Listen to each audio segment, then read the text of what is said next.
Hello everyone, let's learn 2.0 में आप सभी का हार्दिक स्वागत और अभिनंदन। आज हम साइकोलॉजी का मॉडल पेपर 9 करने जा रहे हैं। कृपया चैनल को लाइक और सब्सक्राइब करते रहें। चलिए स्टार्ट करते हैं। कारक जो व्यवहार में स्थायी और अस्थायी के बीच का परिवर्तन लाता है उसे क्या कहते हैं, आप बताइए उसको क्या कहते हैं। तो हम बात करें स्थायी और अस्थायी के बीच का परिवर्तन, मानसिक थकावट, बीमारी, परिपक्वन, प्रशिक्षण। तो यहाँ पर जो परिपक्वन है वो इसका जो है मानसिक थकावट का परिवर्तन का जो कारण बन जाएगा। और जबकि स्थायी और अस्थायी की बात करें तो स्थायी जो अनुभव है और अस्थायी अनुभव, स्थायी जो अधिगम तो वो तो आता है अभ्यास और अनुभव और प्रयोग से, और जो अस्थायी है जैसे बीमारी, थकान आदि में जो व्यवहार करता है वो अस्थायी होता है। चलिए, निम्नलिखित में से कौन सा तनाव कम करने और अंतर्द्वंद का समाधान की प्रत्यक्ष विधि नहीं है। आपको बताना है कि तनाव कम करने की, अंतर्द्वंद की समाधान की प्रत्यक्ष विधि कौन सी नहीं है। रुकावट दूर करना, दूसरा रास्ता निकालना, दूसरे लक्ष्य का प्रतिस्थापन या फिर उदात्तीकरण। समाधान की प्रत्यक्ष विधि कौन सी नहीं है। तो जो है जैसे यहाँ पर उदात्तीकरण है तो उदात्तीकरण इसकी अप्रत्यक्ष विधि है। और उदात्तीकरण का जो मतलब होता है वो होता है कि मार्गांतरीकरण करना, यानी कि शुद्धिकरण या फिर शोधन करना। जैसे जिसका अंदर व्यक्ति मूल प्रवृत्ति शक्ति, पार्श्विक आवश्यकताएं या इच्छाएं आदि को ऐसे कृत्रिम पक्ष की ओर मोड़ दिया जाता है। जैसे मैं एग्जाम्पल लूँ, तुलसीदास जी की अपनी पत्नी रत्नावली के प्रति आसक्ति, राम आसक्ति में बदलना और रामचरितमानस लिखना। जो विद्यार्थी बहुत अधिक लड़ते झगड़ते हैं, बहादुर निर्भीक होते हैं, उनका खिलाड़ी, मुक्केबाज और पहलवान आदि के रूप में प्रतिष्ठित होना, ये उदात्तीकरण होता है जो कि अप्रत्यक्ष विधि में होता है। अतः यहाँ पर जो आंसर हो जाएगा थर्ड। चलिए नेक्स्ट, शिक्षा के क्षेत्र में निम्नलिखित में से सबसे महत्वपूर्ण कौन होता है। तो आपको पता है शिक्षा के क्षेत्र में सबसे महत्वपूर्ण जो होता है वो होता है विद्यार्थी, क्योंकि जब स्टूडेंट ही नहीं होगा टीचर किसे पढ़ाएगा, पाठ्य पुस्तकें किसके काम आएगी, सब कुछ कुछ नहीं है अगर विद्यार्थी नहीं है तो। एक बालक पहाड़ी सीखकर उसका उपयोग गुणा और भाग करने में करता है। अधिगम स्थानांतरण के जिस प्रकार का यह उदाहरण है वो बताइए आपको। मानसिक शारीरिक, शारीरिक से शारीरिक, मानसिक से मानसिक और शारीरिक से मानसिक। बताइए क्या है इसका जो आंसर हो जाएगा। तो इसका हो जाएगा मानसिक से मानसिक, यानी कि थर्ड जो आंसर है वो आपका आंसर हो जाएगा। तो यहाँ पे जो आंसर हो जाएगा वो हो जाएगा मानसिक से मानसिक। ये हमने फेसबुक पर क्वेश्चन डाले हुए थे। निम्नलिखित में से कौन सा बाल अपराध का एक मनोवैज्ञानिक कारक नहीं है। अवरोध इच्छा, संवेगात्मक असंतुलन, मानसिक संघर्ष या फिर शारीरिक दोष। जो बाल अपराध का एक मनोवैज्ञानिक जो कारक है वो शारीरिक दोष नहीं हो सकता, क्योंकि शारीरिक जो दोष है वो बच्चे बाल अपराधी बने ऐसा जरूरी नहीं है। चलिए क्वेश्चन नंबर 6, निम्नलिखित में से कौन सा प्राकृतिक अभिप्रेरणा का उदाहरण है। जो प्राकृतिक अभिप्रेरणा है, प्राकृतिक अभिप्रेरणा को हम कहते हैं जो जन्मजात अभिप्रेरणा है, जो जन्म से ही हमें मोटिवेट मिली है, उस उदाहरण को क्या है। प्यास, प्रतिष्ठा, सुरक्षा या भूख। बताइए कौन सा प्राकृतिक अभिप्रेरणा का उदाहरण नहीं है। यदि क्वेश्चंस नहीं की कह रहा है तो प्यास, सुरक्षा, भूख ये तो प्राकृतिक हैं, लेकिन जो प्रतिष्ठा है वो प्राप्त की जाती है, वो अपने लक्ष्य को प्राप्त करके, और ये प्रतिष्ठा जो है व्यक्ति के द्वारा स्वयं अर्जित की जाती है। अतः ये प्रतिष्ठा है वो जन्मजात नहीं होकर अर्जित है। कक्षा में परस्पर संवाद से क्या उभर कर आना चाहिए। विवाद, सूचना, विचार या तर्क वितर्क।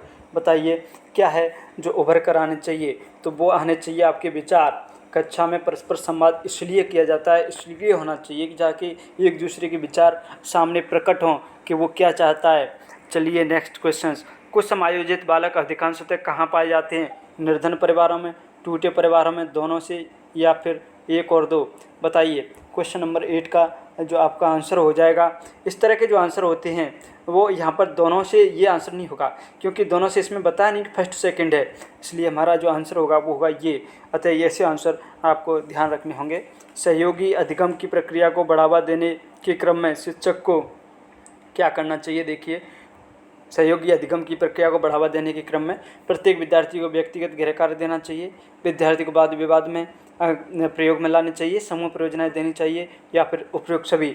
जब ऐसी बातें आ जाती हैं तो वहाँ पर उपरोक्त सभी की संभावनाएं बढ़ जाती हैं। तो आपको बताइए कि इसमें जो है आंसर क्या होगा।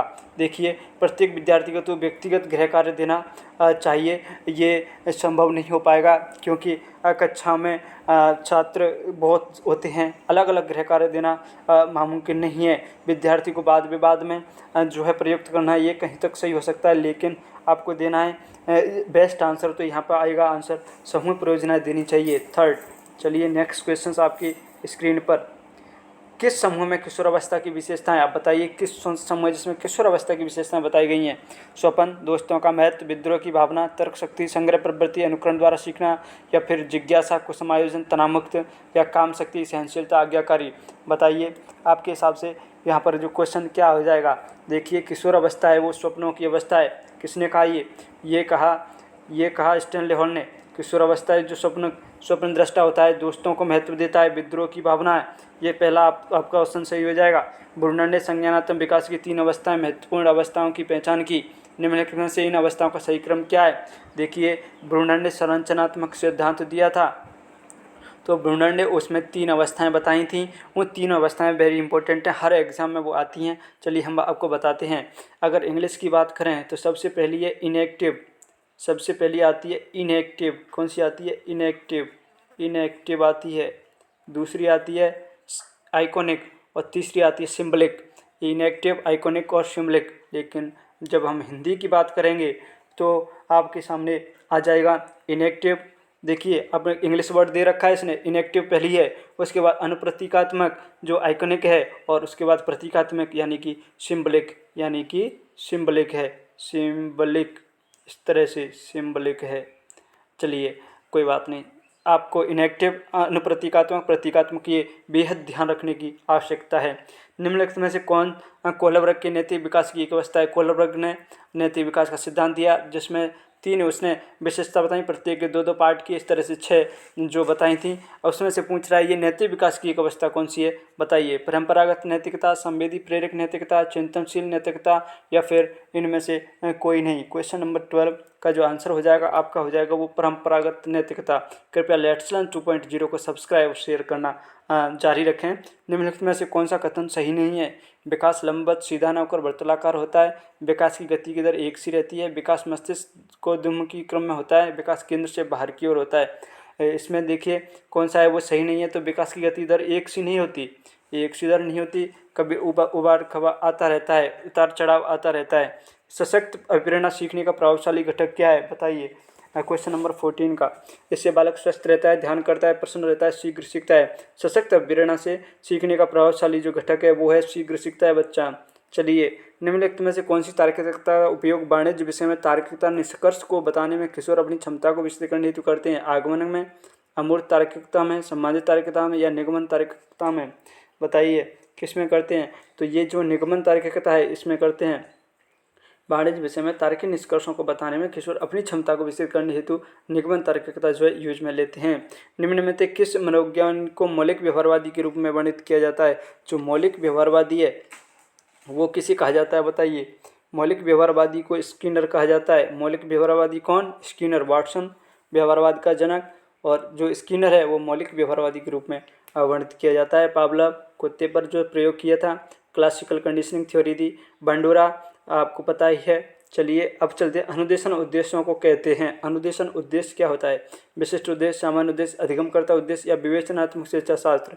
जो अनुदेशन उद्देश्य हैं स्किनर के जो क्रिया प्रसूत सिद्धांत है उसी से लिए गए थे। तो वो किन को कहते हैं, बताइए, आपको बताने हैं। क्वेश्चन 17 का विशिष्ट जो उद्देश्य है वो आंसर आ जाएगा इसका। अनुदेशन उद्देश्य विशिष्ट उद्देश्यों को ही कहा जाता है। अभिक्रमित अनुदेशन कौन सा है? कच्चा अधिगम, स्वतः अधिगम, अध्यापक केंद्रित अधिगम, उपयुक्त में से कोई नहीं। जो अभिक्रमित अनुदेशन है और उसका आंसर बताना है आपको, तो इसका आंसर हो जाएगा स्वतः अधिगम। स्वतः अधिगम। शिक्षण के संबंध में कौन सा कथन सही नहीं है? शिक्षण अंत प्रक्रिया है, शिक्षण व्यावसायिक गतिविधि है, शिक्षण स्वोद्देश्यपूर्ण गतिविधि है, शिक्षण मनोवैज्ञानिक गतिविधि है। तो आपको बताएं जो शिक्षण है वो केवल व्यावसायिक गतिविधि ही नहीं है, अतः आपका इसका आंसर सेकंड हो जाएगा। यदि सूत्र एल बराबर F E F into P F में एल अधिगम को इंगित करता है तो ई एफ और पी एफ किसको इंगित करेंगे? तो ये जो है ई एनवायरनमेंट और पी जो है वो पर्सन को अभिव्यक्त करता है, तो वातावरण और व्यक्तिगत कारक आ जाएगा इसमें आंसर। अतः इसका जो आंसर हो जाएगा वो हो जाएगा थर्ड, वातावरणीय कारक और व्यक्तिगत जो है कारक। चलिए नेक्स्ट, स्वप्रत्यक्षीकरण एवं लोगों के प्रत्यक्षीकरण द्वारा विकसित होती है। क्या विकसित होती है? अब स्वप्रत्यक्षीकरण से और लोगों के प्रत्यक्षीकरण से क्या विकसित होती है? रुचि, बुद्धि, स्वप्रत्यय या स्व अनुशासन। क्वेश्चन नंबर 20 आपकी स्क्रीन पर। तो यहाँ पे जो आंसर हो जाएगा वो हो जाएगा स्वप्रत्यय। स्वप्रत्यय जो है वो स्वयं के प्रशिक्षण और लोगों के प्रशिक्षण के द्वारा विकसित होती है, अतः स्वप्रत्यय आ जाएगा आंसर। चलिए नेक्स्ट, बच्चे में संवेगात्मक संघर्ष उत्पन्न होता है बहुत अधिक, क्रोध से, भय से, पीड़ा से या फिर उत्तेजना से। बताइए बच्चे में संवेगात्मक जो संघर्ष है वो कब अधिक होता है, आपको बताना है। बताइए क्या होगा आंसर। तो इसका जो आंसर होगा वो होगा क्रोध से। जब क्रोध में बच्चा होता है तो उसके संवेग संघर्ष जो भयानक हो जाता है, अत्यंत हो जाता है। शिक्षा के क्षेत्र में निम्नलिखित में से सबसे महत्वपूर्ण कौन सा है? शिक्षक, पाठचर्चा, अधिगम प्रक्रिया या शिक्षार्थी। तो आपको पता है शिक्षा के क्षेत्र में निम्नलिखित में सबसे महत्वपूर्ण जो चीज़ होगी वो होगी विद्यार्थी, यानी कि शिक्षार्थी। विषय 20वीं शताब्दी बच्चे की शताब्दी है, ये कहलाती है। किसने कहा था? 20वीं शताब्दी है वो बच्चे की शताब्दी है, ये क्रो एंड क्रो ने कहा था। कई बार एग्जाम आ गया है और 2021 में भी इसके आने के चांस ज़्यादा रहेंगे।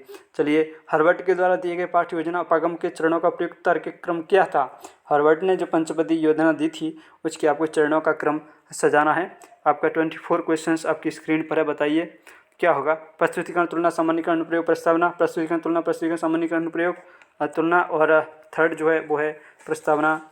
तो आपको बताया सबसे पहले उसने प्रस्तावना दी, उसके बाद प्रस्तुतिकरण दिया, उसके बाद तुलना, सामान्यीकरण और अनुप्रयोग है। आपका आंसर हो जाएगा थर्ड।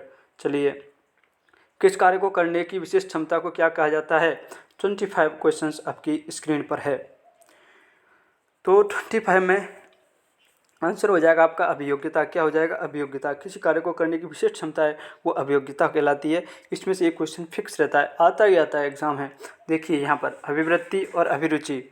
अभिरुचि आप जो रुचि है उसको कहते हैं, जैसे पुस्तकालय में जाकर के कोई उपन्यास पढ़ना, किताबें पढ़ना, वो अभिरुचि में आता है। अभिरुचि आपका एटीट्यूड होता है, एक कार्य करने की जो विशिष्ट कैपेसिटी होती है या फिर तरीका होता है, वो एटीट्यूड में आता है। और प्रत्यक्षीकरण, जो सामने जो देख करके आप कुछ कर रहे हो, समझ रहे हो, वो प्रत्यक्षीकरण होता है।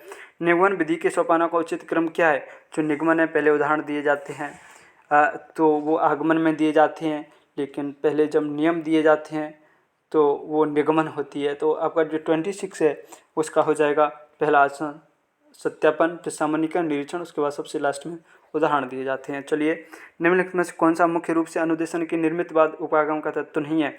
देखिए, निर्मितवाद उपागम का जो तत्व है वो कौन सा नहीं है, आपको बताना है। अध्यापकों के प्रस्तुतिकरण हेतु विषय वस्तु का स्पष्ट संगठन, चुनौतीपूर्ण अधिगम वातावरण सुनिश्चित लक्ष्य करना, विद्यार्थी केंद्र अनुदेशन, सामाजिक समझौते और साझी जिम्मेदारी। देखिए यहाँ पर ये भी सही है, ये भी सही है, और चुनौतीपूर्ण अधिगम वातावरण सुनिश्चित ये भी सही, लेकिन जो है अध्यापकों के प्रस्तुतिकरण हेतु विषय वस्तु का स्पष्ट संगठन हो, ये सही नहीं है। चलिए, आइए, निम्नलिखित में से कौन सा कथन शिक्षण के बारे में सत्य नहीं है? शिक्षण में सुधार किया जा सकता है, शिक्षण औपचारिक अनौपचारिक है, शिक्षण विज्ञान के साथ कला भी है, शिक्षण अनुदेशन है। आपको बताना है इसमें से जो कौन सा है वो सही नहीं है। तो देखिए, शिक्षण केवल अनुदेशन, डायरेक्शन थोड़ी ना है, शिक्षण डायरेक्शन नहीं है, जबकि ये सब सत्य हैं। शिक्षण सुधार किया जा सकता है, बिल्कुल किया जा सकता है। शिक्षण औपचारिक अनौपचारिक दोनों का होता है। औपचारिक की बात करें तो आपका परिवार औपचारिक हो जाएगा और अनौपचारिक परिवार हो जाएगा, जबकि विद्यालय जो है वो औपचारिक हो जाएगा। ये जो परिवार है वो तो हो जाएगा अनौपचारिक, और जो स्कूल है वो औपचारिक। शिक्षण विज्ञान के साथ कला भी है, बिल्कुल है। चलिए नेक्स्ट, एक विद्यार्थी बीएड प्रवेश परीक्षा देता है और असफल रहता है, वह सबसे कहता है मैं अध्यापक बनना ही नहीं चाहता हूँ। यह उदाहरण किसका है? बताइए। उदात्तीकरण, प्रक्षेपण, तात्विकरण, युक्तिकरण। तो ये जो उदाहरण है वो है युक्तिकरण का, बेहद शानदार उदाहरण है। अंगूर खट्टे हैं वहाँ से लिया गया है। 29 का आंसर हो जाएगा थर्ड। 29 का आंसर हो जाएगा आपका थर्ड। चलिए, क्वेश्चन आपके 30।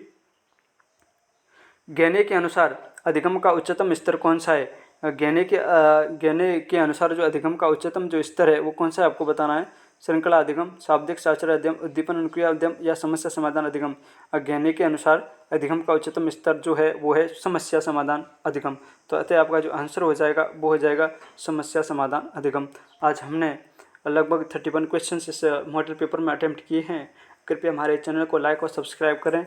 बेहद शानदार और मॉडल पेपर आपके लिए लेकर आते हैं, और इस चैनल को सब्सक्राइब बढ़ाएं और कम से कम 2 से 3 लोगों को आप इसको शेयर करें और उनसे कहें कि इस चैनल को सब्सक्राइब करें, तो हमें भी मोटिवेशन मिलेगा और आपको हम ऐसे ही अच्छे वीडियोज़ आपको शेयर करते रहेंगे।